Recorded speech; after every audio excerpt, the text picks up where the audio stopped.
राम राम छठा दिन श्रीमद नारायण श्रीमद नारायण नारायण नारायण श्रीमद नारायण नारायण नारायण श्रीमद नारायण नारायण नारायण श्रीमद नारायण नारायण नारायण श्रीमद नारायण नारायण नारायण श्रीमद नारायण नारायण नारायण श्रीमद नारायण नारायण नारायण नारायण नारायण श्रीमद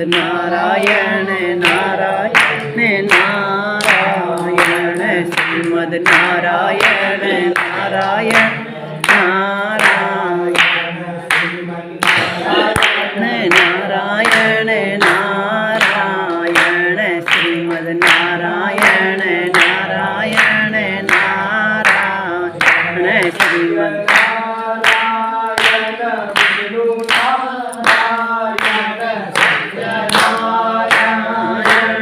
श्रीमद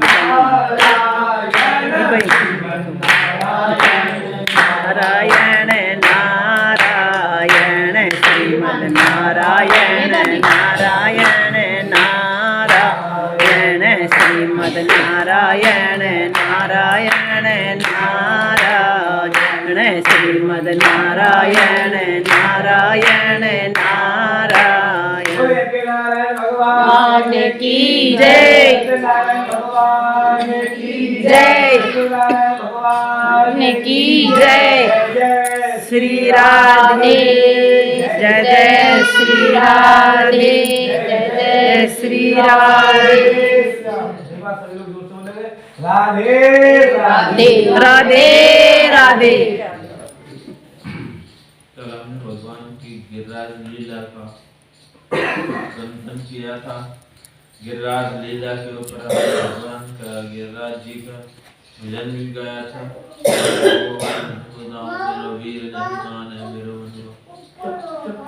कल भगवान की गोवर्धन लीला के पश्चात भगवान ने गिरिराज जी को अपने नख पे उठाया, अपनी तर्जनी उंगली पे उठाया। आज उससे आगे की कथा का प्रसंग हम करेंगे। आज की कथा में हम मुख्य बिंदुओं पर प्रकाश डालेंगे, जिनमें भगवान का रास दास लीला के ऊपर आज के दिन ये सारे संसार की जो भारती बनी हुई है, ये सारा संसार भगवान के उस रास को जो उस हीन नजरों से देख रहा है, उसके ऊपर आज हम सब बातें करेंगे। रास के बाद भगवान की आगे की जो लीला होगी, जहाँ तक भगवान की कृपा दृष्टि होगी, जहाँ तक ठाकुर जी कहेंगे, जहाँ तक आप सबके हृदय में विराजमान वो सर्वेश्वर भगवान कथा सुनना चाहेंगे, जैसी कथा सुनना चाहेंगे वैसी ही कथा हम भगवान के श्री चरणों का आश्रय लेके बोले। तो भगवान जी ने गिरिराज जी को अपनी उंगली पे उठाया था, तो जो इंद्र की वर्तमान के पूरे ब्रजमंडल के ऊपर बादल छा गए। इंद्र ने क्रोधित होकर कहा कि इतनी भारी बारिश करो कि सारा ब्रजमंडल डूब जाए। सब काले काले बादल आ गए, बिजलियां कड़कने लगी, घोर वर्षा आने लगी। सब ब्रजवासी समझ गए ये सब इंद्र की पूजा ना करने का ही परिणाम है। अगर हम इंद्र की पूजा करते तो ऐसा कुछ भी नहीं होता। सभी ब्रजवासी अपने अपने प्राणों की रक्षा के लिए इधर उधर भाग रहे हैं। ये भगवान श्री कृष्ण के पास गए। कृष्ण ने कहा, भाइयों हमने गिरिराज जी की पूजा की है, गिरिराज महाराज हमारी स्वयं रक्षा करेंगे, गिरिराज जी हमारी स्वयं रक्षा करेंगे, गिरिराज जी की कृपा होगी। तो सभी ब्रजवासी आ गए श्री गिरिराज महाराज की शरण में और उन्होंने भगवान की स्तुति की। आज स्वयं गोविंद ने ब्रजवासियों की रक्षा के लिए गिरिराज जी को बंशी से इशारा किया। जैसे ही भगवान का इशारा पाया तो धीरे धीरे गिरिराज महाराज ऊपर उठने लगे। गिरिराज जी महाराज को भगवान ने अपनी कन्नी उंगली पे धारण किया। कन्नी उंगली पे धारण करके सब ब्रजवासी गाय बछड़े सब के सब गिरिराज महाराज के नीचे आ गए। शेषनाग ने कुंडी धारण करके उन्होंने अपने फन फैला के गिरिराज जी की तरफ बनाई और एक भी बूंद गिरिराज के नीचे जो खड़े थे उनके ऊपर ना आए, ऐसी उन्होंने व्यवस्था की। और जो सुदर्शन चक्र था वो पानी को साफ करने लग गया। 3-4 दिन बीत गए, गिरिराज जी को अपने ऊपर उठाए। सखाओं ने कहा कन्हैया तुम थक गए होगे, लाओ कृष्ण तुम आराम करो, हम थोड़ा ऐसे गिरिराज जी को हम अपनी लाठी डंडों से रोक लेंगे, ठीक है ना। यहाँ पे एक पद भी गाया गया कि कछु माखन को बल बड़ो कछु पर करो सहाय, श्री राधे जी की कृपा से मैंने गिरवर लियो उठाए। भगवान को कहती है राधा रानी की कृपा हुई, राधा रानी की शक्ति हुई, तभी मैंने ये गिरवर उठाया। मेरे अंदर इतनी ताकत कहाँ है कि मैं गिरिराज जी को उठाया। भगवान ने अपने जो कंधे उंगली थी इसको थोड़ा नीचे किया तो सबके सब ग्वाल वालों की लाठियां टूटने लग गई, क्योंकि उनको हुआ कि भगवान 3-4 दिन हो गए खड़े हैं, परेशान हो गए होंगे, लाओ हम धारण कर लेते हैं, तुम थोड़ा विश्राम कर ले। सखाओं के मन में जो भ्रांति हुई थी उसको भगवान ने कहा ठीक है भैया तुम ऐसे कर रहे हो तो हम अपनी उंगली को हटा लेते हैं। जैसे उन्होंने उंगली नीचे की, थोड़ी सी हटाई थी कि गिरिराज पर्वत धीरे धीरे नीचे आने लग गया। सभी ग्वाल वालन की लाठियां टूटने लग गई, सभी घबरा गए कि जा रहे हो, और गिरिराज महाराज नीचे आने लगे। सब सबका कहने लगे कन्हैया संभालो जल्दी, हमसे ना रुकेगा ये। और कन्हैया ने फिर गिरिराज जी को धारण किया। तब तक गिरिराज जी को किया देखो क्या 7 कोष गिरिराज जी को, और 7 वर्ष के शाम 7 दिन कर पे धरो तो पायो गिरधरना। भगवान ने 7 दिन तक गिरिराज जी को धारण किया, और जो गिरिराज जी की प्रतिमा है वो भी 7 कोष की है। और भगवान की जब गिरिराज उठाया उम्र भी 7 वर्ष की थी, तो यह वाले भगवान ने गिरधर नाम पाया तो अपनी उंगली पे गिरधर को उठाया। इंद्र ने 7 दिन तक घोर बारिश की, 7 दिन तक, और उन्होंने सोचा कि अब तो ब्रजमंडल डूब गया होगा। इंद्र ने अपने सेवकों को भेजा कि जाओ ब्रजमंडल में देख के आओ क्या कुछ चल रहा। इंद्र के जो सेवक थे उन्होंने आके देखा कि ब्रजमंडल में एक बूंद भी पानी नहीं है, सब जगह धूप ही धूप है, धूल उड़ रही है। इंद्र का जो सारा जो अभिमान था वो नष्ट हो गया। इंद्र चकित रह गया कि 7 दिन तक घनघोर बारिश की और यह ब्रज में धूल उड़ रही है। ऐसो का ब्रज में धूल अब भी यूं ही उड़ती है, कैसे बारिश आ रही है, बारिश जाने के तुरंत बाद यूं ही धूल उड़ रही है ब्रज में। आए तो इंद्र आगे आगे कामधेनु गाय को लेके आया, और आके उन्होंने मुकुट भगवान के श्री चरणों में रख दिया, और उन्होंने स्तुति की भगवान की, और संग में ऐरावत हाथी भी आए इंद्र के। आचार्य सुखदेव जी बताते हैं कि परीक्षित इंद्र ने अपनी गलती को माना और भगवान के श्री चरणों में गिरकर प्रार्थना करते हुए भगवान से कहा कि आपका श्री विग्रह विशुद्ध है, सत्व गुण से परिपूर्ण है, उसमें तमोगुण और रजोगुण का स्पर्श भी नहीं है। रजोगुण और तमोगुण को नष्ट करने वाले हो प्रभु आप, माया से आप कैसा भी रूप धारण कर सकते हैं, लेकिन स्वयं कृपा के सागर हैं। आज ये बात मैंने अनुभव की है। इंद्र ने इस प्रकार भगवान की स्तुति की और प्रभु ने इंद्र को क्षमा कर दिया। भक्तोत्सल भगवान बुद्ध कृपा सिंधु, उन्होंने तुरंत प्रभाव से इंद्र को क्षमा कर दिया। इंद्र ने भगवान का अभिषेक किया और इंद्र ने ही भगवान का गुणगान किया। और बताइए जो गोवर्धन की जो पूजा होती है ये कार्तिक मास में ही होती है। कार्तिक मास के शुक्ल पक्ष की प्रतिपदा को ही गिरिराज जी का पूजन होता है। दूज के दिन भगवान ने अपनी बहन सुभद्रा के यहाँ गए थे और वहाँ पे भगवान का पूजन हुआ था। तीज के दिन इंद्र भगवान ने ब्रज में बारिश की थी और तीज के दिन ही भगवान ने गिरिराज जी को अपनी कन्नी पे धारण किया था कनिष्ठा उंगली तक और 7 दिन तक उठाए रखा था।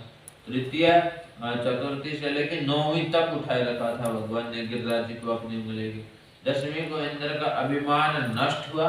एकादशी के दिन नंद अर्धरात्रि को यमुना में स्नान करने के लिए गए तो उनको वरुण के पार्षद पकड़ के ले गए थे भैया। वरुण के पार्षद पकड़ ले गए। भगवान को पता चला कि हमारे बाबा को वरुण लोग के पार्षद पकड़ के ले गए। तो द्वादशी के दिन भगवान वरुण लोक में गए और वहां से नंद बाबा को छुटा के आए। त्रयोदशी के दिन बाबा आए और प्यारे इस वजह से ना ब्रज में शोर हो गया कि कृष्ण साक्षात नारायण का स्वरूप है। सब जान गए ये कोई ये जो लाला ये कोई साधारण नहीं, ये स्वयं नारायण का स्वरूप है। उसके बाद बाबा ने कहा भैया हम तो इसे साधारण बालक समझते हैं लेकिन कोई साधारण बालक नहीं है, क्योंकि जो ये हमको वरुण लोक से लेके आया है सब ब्रजवासियों को बाबा ने वरुण लोक का सारा वृतांत सुनाया बैठ के, सब में बीच में बैठ के कहा कन्हैया जब वरुण लोक में गया ना तो वरुण देव ने अपना आसन छोड़ दिया था यज्ञ को देखते ही, और ऐसे उन्होंने बताया कन्हैया को अपने आसन पर बैठाया और उन्होंने फिर भगवान की स्तुति की। बाबा ये देख के प्रसन्न हो गए। बाबा ने सब ब्रजवासियों से कहा भैया किसी ने कोई गलती की है तो क्षमा मांग ले। कन्हैया कन्हैया तो साक्षात वैकुंठवासी नारायण है, कोई साधारण नहीं है, क्योंकि बाबा को वो रणलोक से छुटा के आए थे। लेकिन हमारे ठाकुर जी ने सबको खेल खेल में सब लीलाएं दिखा दी थी, लेकिन वो लीला दिखा के तुरंत प्रभाव से उस योग माया को आदेश दे देते थे कि तुरंत प्रभाव से इस बात को भूल जाएं, ताकि है ना इनके फिर हृदय में जो मेरे प्रति जो प्रेम भाव है, जो सखा का भाव है, वो सखा का भाव बना रहे। अगर इनको योग माया के आदेश देकर उनको नहीं बुलाएंगे तो ये तो डर जाएंगे और मुझे भगवान की तरफ कूदने लगेंगे, और मैं तो यहाँ पे ब्रज में ग्वाल वालों का प्रेम पाने के लिए आया, क्योंकि भगवान ने यशोदा मैया को भी ब्रह्मांड दिखाया, तो दिखाते ही मैया जब चकित हो गई तो उन्होंने तुरंत योग माया से कहा कि बुलाओ इसको सब कुछ। मैया भूल गई झट से कि मैंने अभी तक क्या देखा, इसलिए भगवान ने योग माया को फिर से आदेश दिया, क्योंकि तुम इसको बुलाओ सारा वृत्तांत ये तो गड़बड़ कर देगा। लेकिन सब जो ग्वाल बाल थे वो तो जिद करके बैठ गए, बोले कि तुम नारायण हो, हमें वैकुंठ के दर्शन करवाओ। वो भगवान से हट के बैठ गए कि हमें भी वैकुंठ के दर्शन करने हैं। भगवान ने कहा भैया देखो जो सुख इस ब्रज में है ना वो सुख वैकुंठ में नहीं है, वो और कहीं पे भी नहीं मिलेगा तुमको जो सुख इसमें ब्रज में है। सभी सखाओं ने कहा नहीं आज हमको तुम वैकुंठ ले चलो। तो भगवान ने कहा चलो ठीक है, वही ग्वाल बाल है, हम संग में खेलते हैं, नहीं मानते तो दर्शन करवाएंगे। सभी सखाओं को भगवान वैकुंठ में लेके गए और पहले प्रभु अंदर प्रवेश कर गए वैकुंठ धाम में, और जाते जाते प्रभु ने चतुर्भुज रूप धारण कर लिया। संग में गए जब तो ठीक है, लेकिन वैकुंठ लोक में प्रवेश करने लगे जब चतुर्भुज रूप धारण कर लिए भगवान ने, और सिंहासन पे जाकर विराजमान हो गए। और जो भगवान के जो द्वारपाल हैं जय और विजय, वे जय और विजय खड़े थे। जो सब ग्वाल बाल वैकुंठ में प्रवेश करने लगे तो ही पार्षदों ने मना किया है कहाँ जा रहे सभी ग्वाल बाल। सब ग्वाल बालों ने कहा अरे भैया जो अंदर जाके बैठो है ना वो हमारा सखा है, तुम देखो तो सही। उन्होंने कहा किसी ने कहा मेरा मित्र हमें उससे मिलना है। तो पार्षदों ने ग्वाल बालों को डांट फटकार लगाई और कहा गांव के गवारिया तुम्हारा कृष्ण कैसे मित्र हो सकता है, चले जाओ यहाँ से, कोई नहीं रुकेगा यहाँ पे, जाओ कोई तुम्हारा मित्र नहीं है। तो सब सखा दुखी हो गए, परेशान हो गए कि ऐसा कैसे होगा। हे कृष्ण हे कन्हैया, वो ऐसे लगाने लगे हमें वैकुंठ के दर्शन नहीं करने हैं, हमें नहीं चाहिए ऐसा वैकुंठ, हमें नहीं देखना है ये वैकुंठ जिससे तुम हमसे दूर हो जाओ। वो वैकुंठ का क्या काम जब तुम्हें हमारे पास नहीं हो। ऐसे वो भगवान से विनती करने लगे कि बाहर आओ प्रभु, हमें वापस ब्रज में चलना है, हमें नहीं रुकना है यहाँ पे। तो सब ग्वाल बालों की सब सखाओं की विनती सुन के भगवान बाहर आए, और भगवान ने बाहर आके कहा कि चलो। अब जैसे वो भगवान बाहर आए तो सभी सखाओं को ब्रज में ले आए। भगवान सखाओं को चतुर्दशी के दिन लेके आए थे। तो जो कार्तिक में शुक्ल पक्ष की चतुर्दशी आती है उसको वैकुंठ चतुर्दशी का नाम दिया था।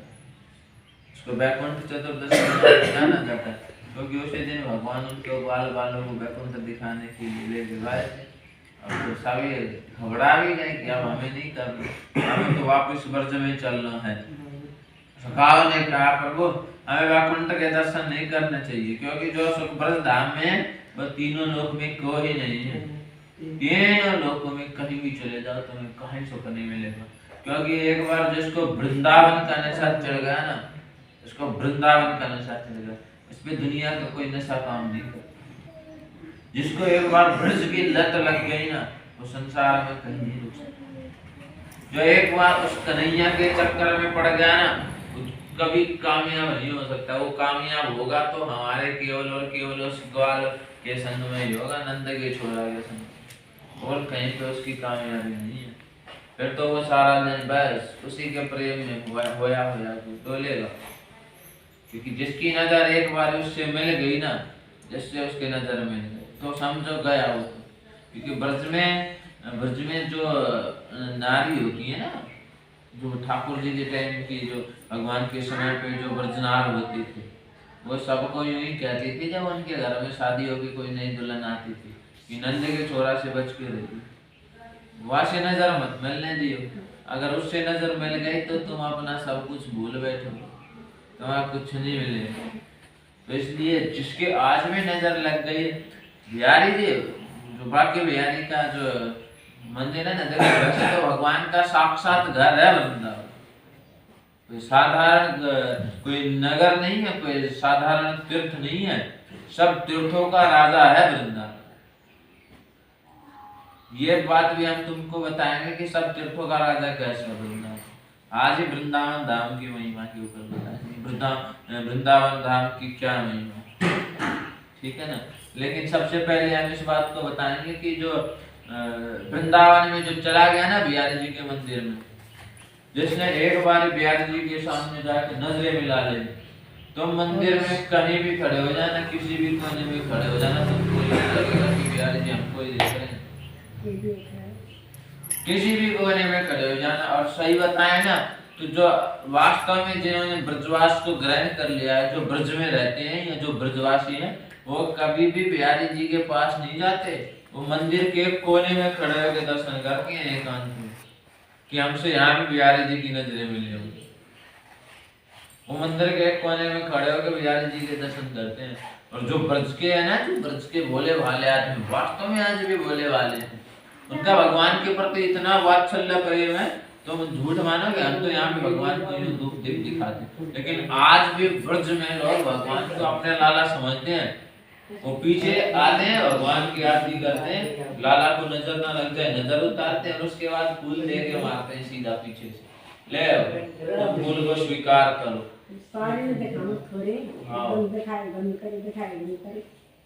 वो तुरंत पीछे से ही चीज को दे देते हैं, ले करो स्वीकार, हमारे लाला, ठीक है ना।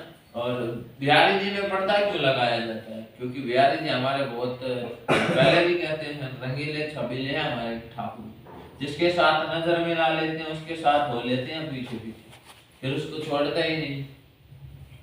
ऐसे राधा वल्लभ लाल में है, ये मंदिरों का अनुभव है कि राधा वल्लभ लाल में तुम जाके खड़े हो जाना, तुम्हारे को संतुष्टि नहीं मिलेगी। तो मंदिर में भगवान के समक्ष खड़े रहना, दर्शन करते रहना, और पूरे विश्व में कहीं भी जाओ, कहीं भी घूमो, जो ब्रज में नियम है, जो मेरे भगवान का नियम है, वैसा नियम और कहीं पे भी नहीं है। ब्रज के किसी भी मंदिर में तुमको लाइन लगती नहीं मिलेगी।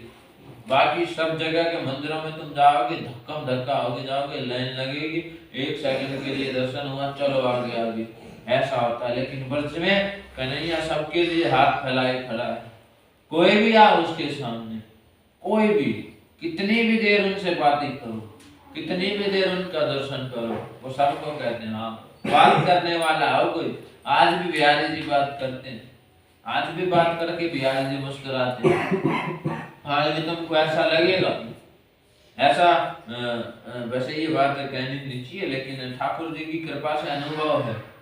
आज भी जब वो लाला घुस जाता है ना, तो नजरें घुमा के खड़ा हो जाता है, उनके सामने जाऊं तो दिखता नहीं है वो, और तभी देखता है जब उनके किसी रसिक का नाम ले। तुम बिहारी जी में खड़े होके तुम बोलते रहे ना, ठाकुर जी नजर नहीं मिला रहे, तुम श्री हरिदास श्री हरिदास श्री हरिदास श्री हरिदास, और फिर देखना देखते मिलेंगे, लेकिन 1 सेकंड बाद फिर से नजर चुरा लेंगे। आज बोलना ही नहीं है, तो ऐसी लीला करते हैं आज भी। आज भी ब्रज में भगवान के मंदिरों में लाइन नहीं है। वहां पे तुम खड़े हो के 1 घंटा आराम से कैसे भी भगवान के दर्शन करो, कैसे भी उनसे बात करो। और ये भी परम सत्य बात है। इस बात को भी मैं कहूंगा कि बिहारी जी के सामने जाके, बिहारी जी के सम्मुख जाते ही हमारे संसार की सब बातें बाहर ही छूट जाती है। मंदिर की बात, एक भी बात हमारे संग में मंदिर में नहीं जाती। एक भी बात हमें याद नहीं रहेगी कि हम बिहारी जी से क्या कहने आए थे, क्या नहीं कहने आए। उनकी रूप माधुरी ऐसी है, उनकी छवि ऐसी है कि आप देखते देखते देखते देखते थकती नहीं है। वो आप उनके दर्शन का बार बार प्यासी रहती है कि और दर्शन करो, और दर्शन करो। तुम मंदिर से निकलोगे तो तुम्हारे मन में यूं ही भाव आएगा, एक बारी और अंदर जाके देखो। चाहे तुम 10 बार एक मंदिर में निकलना, फिर यही आएगा, एक बारी और देखो मन नहीं भरे, एक बारी और देखो मन नहीं भरे, मन नहीं भरेगा बिहारी जी के दर्शन करने। वो प्रेम रस ऐसा पिलाते हैं घोल के, जो उनके सामने चलाएगा उसको बोतल में बंद कर देते हैं और फिर छोड़ते नहीं है। और ऊपर से डाटा लगा के राधा नाम की मोहर लगा देते हैं कि बेटा राधे राधे गा और अपने जीवन को जीने में। ऐसे हैं बिहारी जी। और बिहारी जी के दूसरी बात हम जो बता रहे थे कि जैसे कि ब्रज के मंदिरों की, किसी भी मंदिर में तुमको लाइन लगती नहीं मिलेगी। चाहे तुम राधा वल्लभ में चले जाना, चाहे तुम राधा रमण में चले जाना, राधा श्याम सुंदर में चले जाना, निधिवन में चले जाना, सेवा कुंज में चले जाना, चाहे तुम मदन टेर पे जाके सबसे पहले ऊंची ठोड़ बोलते हैं वृंदावन में, राधा वल्लभ लाल की वहीं पे सेवा हुई थी सबसे पहले, जहाँ पे श्री हरिवंश महाप्रभु सेवा करते। परम शांति, परम शांति। ब्रज के मैंने उन गुप्त जगह पे हम जाके देखेंगे तो आज भी परम शांति है। लेकिन हम अपने यहाँ से जो जाते हैं, जो यहाँ के दर्शक जाते हैं, जो भगवान के दर्शन करते हैं, वो ब्रज की उस आनंद को चख नहीं पाते, वो ब्रज के उस रस को नहीं पान नहीं कर पाते।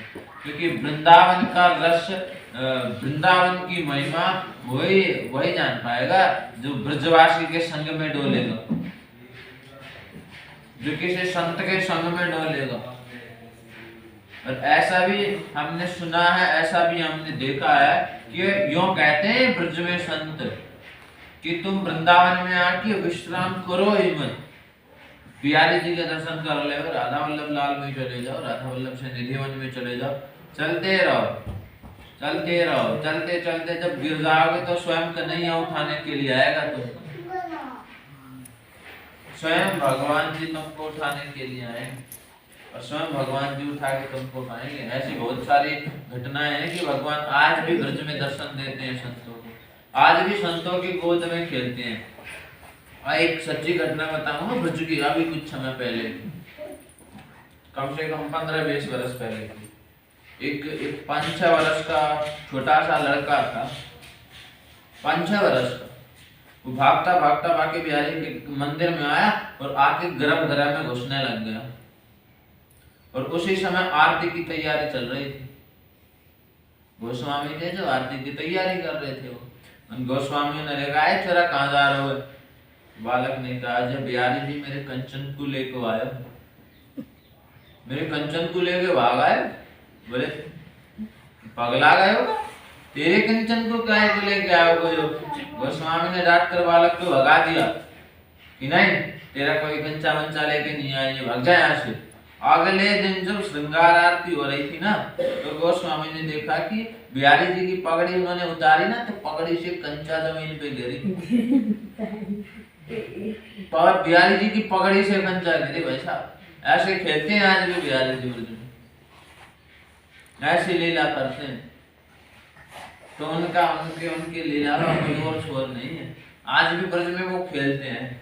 ये बताते हैं कि जिसका ब्रज में कोई सहारा नहीं होता ना, उसका सहारा बन के उसके साथ घूमते हैं, उसके संग में रहते हैं, अंग संग रहते हैं। ऐसी एक और सच्ची घटना बताऊं। बिहारी जी में एक हर रोज आती थी एक बहनी आती थी। उसकी उम्र इतनी ज्यादा नहीं थी, उसकी उम्र होगी 30-35 वर्ष की उम्र होगी। थोड़ी दिमाग से वो बिहारी जी के प्यार में आके और भाव में होके वो थोड़ी दिमाग से बिहारी जी के प्रति बहुत ज्यादा झुकाव था, तो वो हो गई थी। हाँ, प्रेम में पागल थी वो बिहारी जी। तो एक बार पूर्णिमा दीदी को जानते हो, पूनम दीदी को, जो ब्रज में भजन करती। पूनम दीदी बिहारी जी में दर्शन करने गई थी और बिहारी जी की शयनार्थी की तैयारी चल रही थी।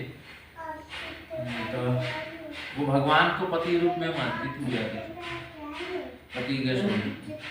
तो गोस्वामी ने कहा पूनम दीदी को कि देखना दीदी, ये थोड़ी दिमाग से पागल है, दिमाग से चली हुई है, इसको देखना हम क्या करेंगे। तो उन्होंने उसको कहा, ए सखी इधर को आओ। वो बोली का, बोले बिहारी जी तेरे पति नहीं है, अब वो तेरे पति नहीं रहे, अब वो पूनम दीदी के पति बन गए। पूनम दीदी को उन्होंने स्वीकार कर लिया।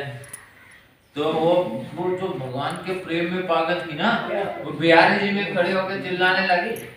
और भाई साहब प्रेम इस कदर था उसका, क्योंकि जो भोला होता है ना, जो पागल होता है, भगवान उसके अंग संग में रहते हैं, उसके आगे पीछे डोलते हैं हाथ जोड़ के। तो वो बोलने लगे तुम सब झूठे हो, सब झूठे हो, जितने भी यहाँ बैठे हैं गोस्वामी सब झूठे हो। बिहारी जी सिर्फ और सिर्फ मेरे पति हैं, मेरे जो मैंने ये मांग में सिंदूर भर रखा है ना, ये वो स्वयं आके भर के गए थे, ये किसी और ने नहीं भरा। तो बिहारी जी मेरे पति हैं। बिहारी जी हैं, पूनम दीदी के थोड़ी ना। ये तो बिहारी जी में रहती ही नहीं है, ये तो कभी वहां जाती है कभी वहां जाती है। असली पति है वो मेरे, तभी तो मैं उनके संग में रहती हूँ, तभी तो उनसे बार बार मिलने के लिए आती हूँ। तो ब्रज में ऐसे ऐसे रसिक डोलते हैं जो भगवान के प्रेम में बिल्कुल मस्त मगन है, जिनको संसार की कोई परवाह ही नहीं है। ऐसे भगवान के रसिक घूमते हैं।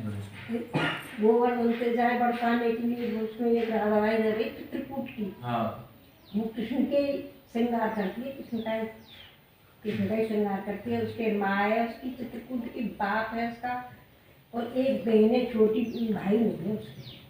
ब्रज में बहुत संत घूमते हैं। ऐसे ही एक और सच्ची घटना तुमको बताऊंगा।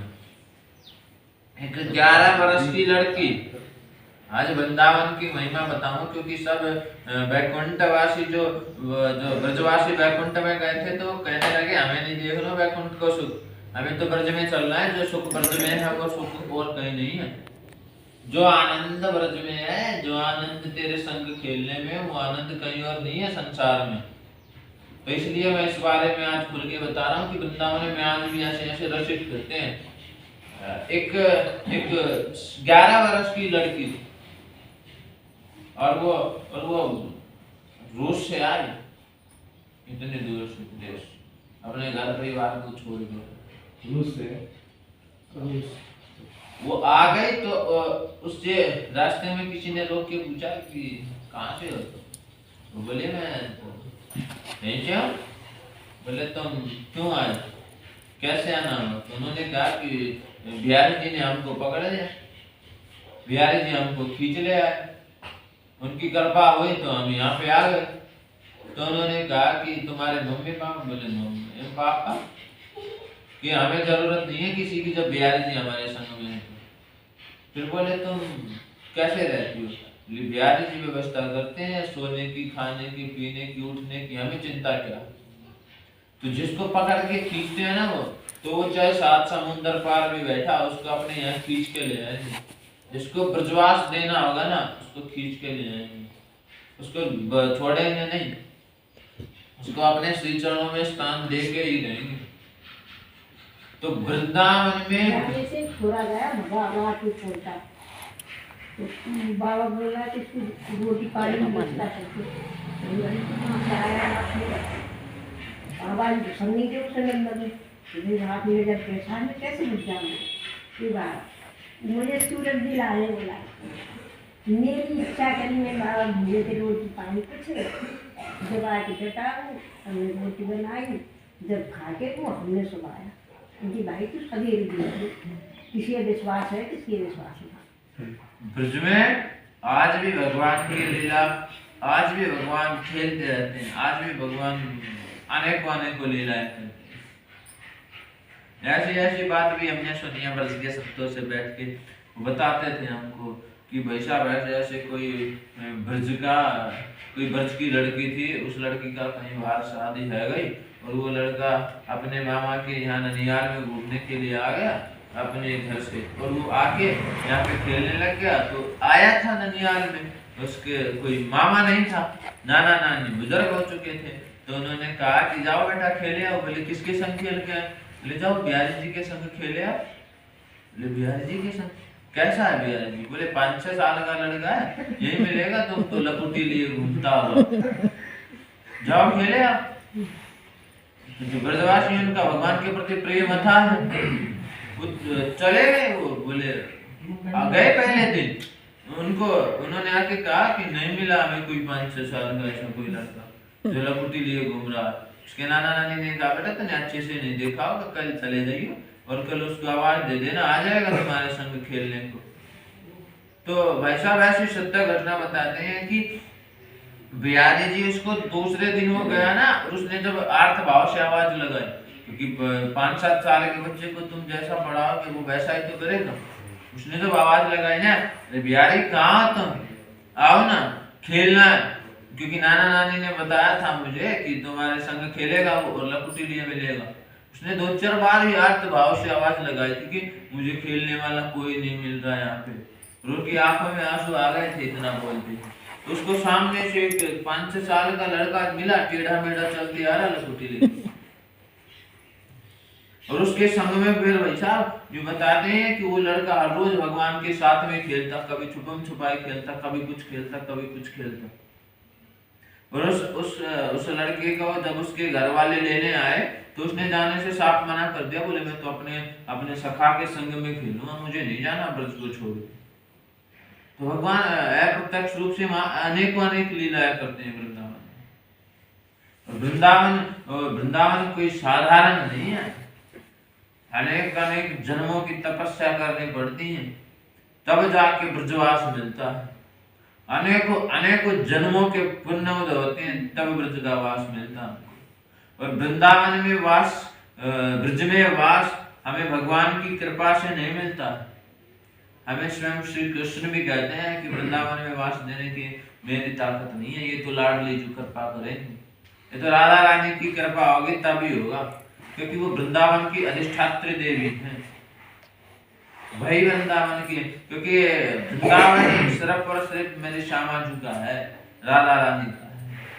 वहाँ पे तुमको कोई भी स्वयं कन्हैया भी तुमको कृष्ण अपना नाम लेते नजर नहीं आए, वो भी राधा के रंग में रंगे मिलेंगे।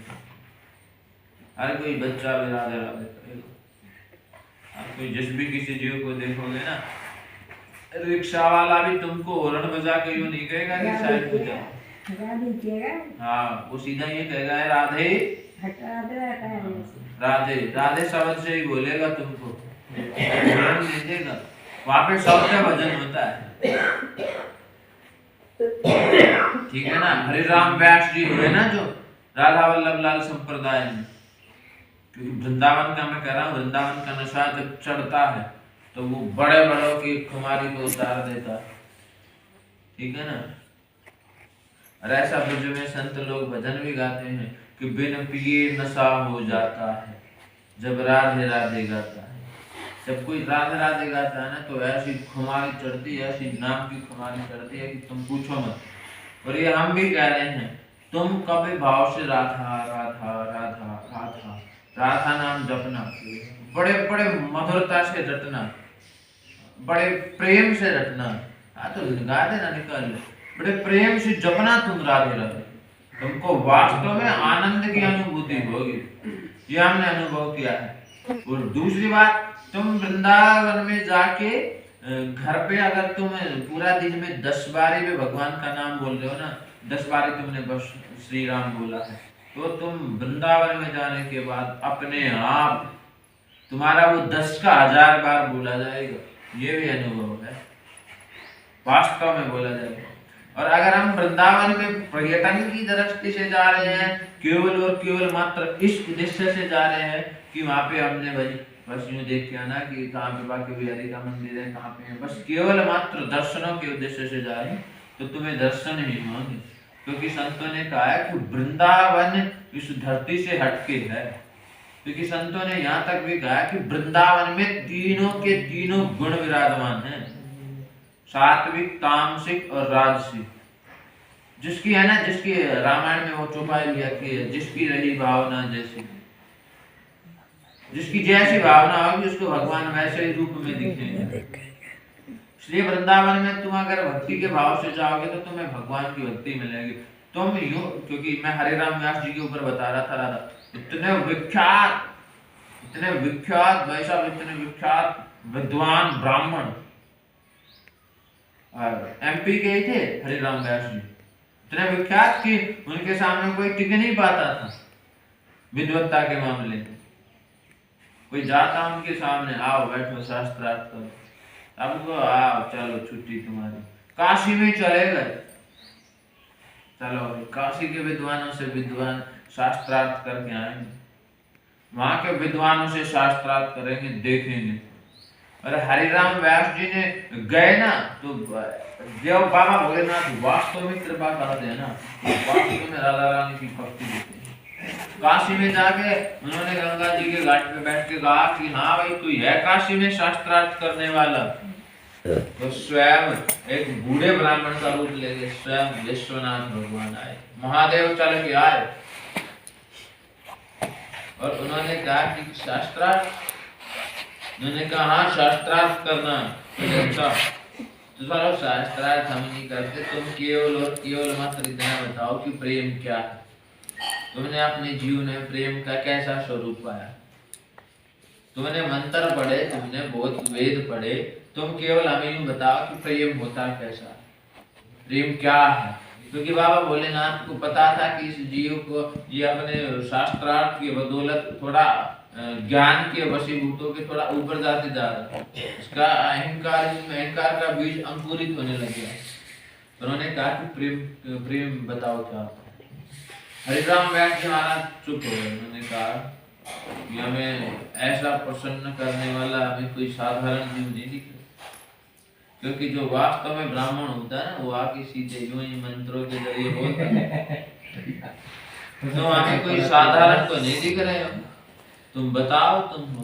उन्होंने कहा हम कोई भी नहीं है, हम जैसे भी हैं। पहले हरिराम व्यास जी ने को बाबा ने दर्शन दिए, काशी में आया विद्वान ब्राह्मण आया तो दर्शन देंगे बाबा। तो उन्होंने कहा कोई साधारण पुरुष तो नहीं दिख रहे तुम, जो आके तुमने हमको ऐसे शब्द बोल दिए कि प्रेम क्या होता है, प्रेम कैसा होता है।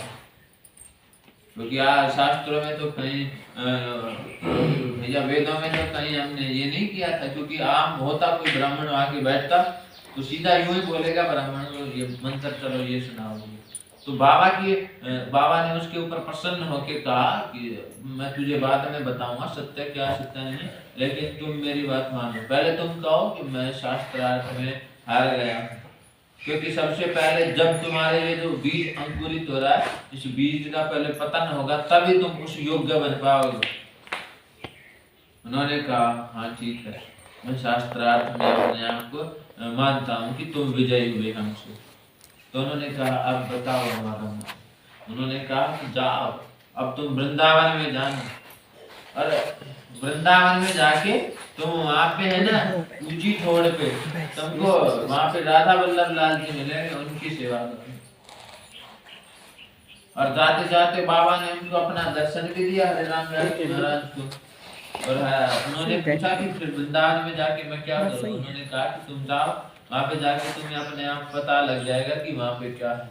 हरिराम व्यास जी आए ना, हरिराम व्यास जी ने आके जब वृंदावन का रस चखा, जब वृंदावन में आके उन्होंने कदम रखा, जब राधा वल्लभ लाल के दर्शन किए तो वो भूल गए सब कुछ।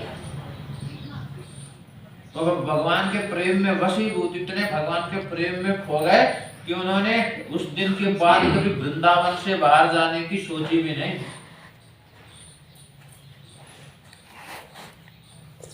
और हरिराम व्यास जी तो ये भी कहते थे कि मैं तो बहुत अधम हूँ, कहाँ वो इतना बड़ा विद्वान पंडित। अब वृंदावन में आके कहता है कि ना तो मेरे पास भजन है, ना मेरे पास कोई व्यवहार है, ना मेरे पास कुछ भी करने को है। मैं तो केवल और केवल मात्र वृंदावन में सोता हूँ, पाव पसार के सोता हूँ, चैन की नींद सोता हूँ, सिर्फ और सिर्फ कोरी के भरोसे, व्यास भरोसे कोरी के सोवत पाव पसार। हमारे पास ना कोई भजन है ना कोई तप है, मैं बस केवल मात्र अपनी राधा रानी की कृपा से ही सोता हूँ पाव पसार, मुझे और कुछ नहीं। तो वृंदावन में उसी को भगवान, तो बाबा भोलेनाथ की भक्ति करते हैं ना, वास्तव में बाबा उन पर अगर प्रसन्न हो जाए तो उनको राधा रानी के चरण कमलों की भक्ति देते हैं, उनको वास्तव में भगवान ब्रज का वास ही देते हैं, वृंदावन की ऐसी महिमा। और वृंदावन में तो दूसरी बात, वृंदावन की जो वायु है, वृंदावन की जो पवन है, बड़े मीठे मीठे, बड़े सुगंधित बहती है, क्योंकि वो अपने उस बयार के साथ श्री राधा नाम की लेके आती है। जब वायु वृंदावन में प्रवेश करती है, जब हवा वृंदावन में प्रवेश करती है, तो वो यमुना रसरानी का स्पर्श करके निकलती है। तो जैसे ही वो यमुना रसरानी का स्पर्श करके चलती है, तो उसमें मेरे प्रिया प्रीतम की, वो जो मैंने पहले भी बताया था कि प्रिया प्रीतम के श्रीअंगों का स्पर्श करके जब बयार बहती है वृंदावन में, तो राधा राधा नाम की ऐसी बयार बहती है, ऐसी कि जो भी उस हवा की झोंके में आएगा, जो भी उस हवा का स्पर्श पाएगा, वो सब श्री राधा रानी का नाम मुख से उच्चारण करने लगते हैं।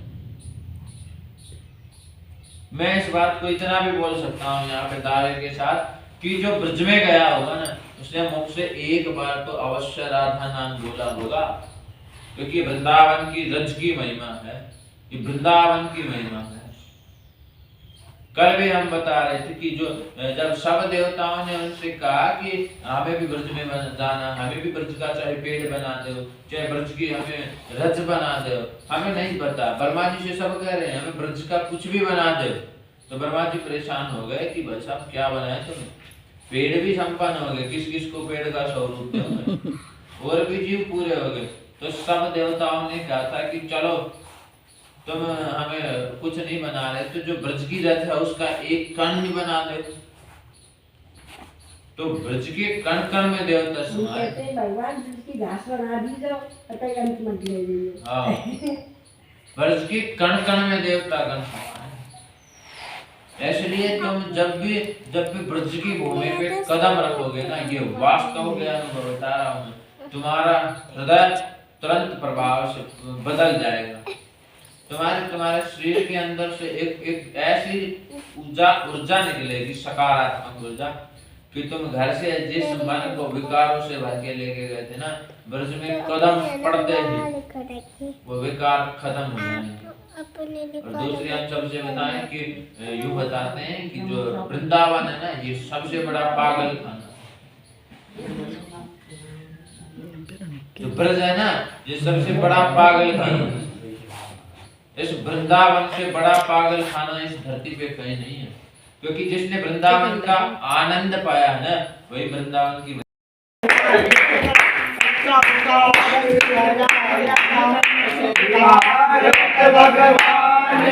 ये आरती पापियों को पाप से है तार, श्री भागवत भगवान की है आरती, पापियों को पाप से है तार।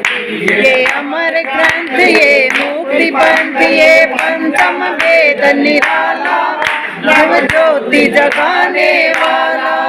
ये अमर ग्रंथ, ये मुक्ति पंथ, ये पंचम वेद निराला, नव ज्योति जगाने वाला। हमें यही हरि धाम, हरि नाम, हरि धाम की आरती, पापियों को पाप से है तार। भागवत भगवान की है आरती, पापियों को पाप से है तार। ज्ञान पवित्र को मिटाने वाला, मिटाने वाला, संत के पावन पुण्य के पापों को मिटाने वाला, हरि तरस कराने वाला, ये सुख करनी है सुख करनी, ये सुख करनी है सुख करनी। श्री मधुसूदन की आरती, पापियों को पाप की है आरती। श्री भागवत भगवान की है आरती, पापियों को पाप की है आरती। मधुर बोल जग पंत बोल सन्मार्ग दिखाने वाला, बिगड़ी को बनाने वाला। ये मधुर बोल जग पंत बोल सन्मार्ग दिखाने वाला, बिगड़ी को बनाने वाला। श्री राम यही घनश्याम यही, श्री राम यही घनश्याम यही, प्रभु की महिमा की आरती। पापियों को पाप से है तारती, श्री भागवत भगवान की है आरती। पापियों को पाप से है तारती, श्री भागवत भगवान की है आरती। पापियों को पाप से है तारती, श्री भागवत भगवान की है आरती। पापियों को पाप से है तारती, श्री भागवत भगवान की है आरती। पापियों को पाप से है तारती, श्री भागवत अवतारम संसारसारम चंद्रहारम रावचिंतम उदारदेवं भवानी जगत्तारिणी। तमेव माता पिता तमेव बन्धुः सखा तमेव विद्या धर्मं तमेव सर्वं त्वमेव देव। हरे राम राम राम हरे हरे, हरे कृष्ण कृष्ण कृष्ण हरे हरे, हरे राम राम राम हरे हरे, हरे कृष्ण कृष्ण कृष्ण हरे राम, हरे राम राम राम हरे हरे, हरे कृष्ण कृष्ण कृष्ण हरे हरे, हरे राम राम हरे हरे, हरे कृष्ण कृष्ण कृष्ण हरे राम, हरे राम हरे हरे।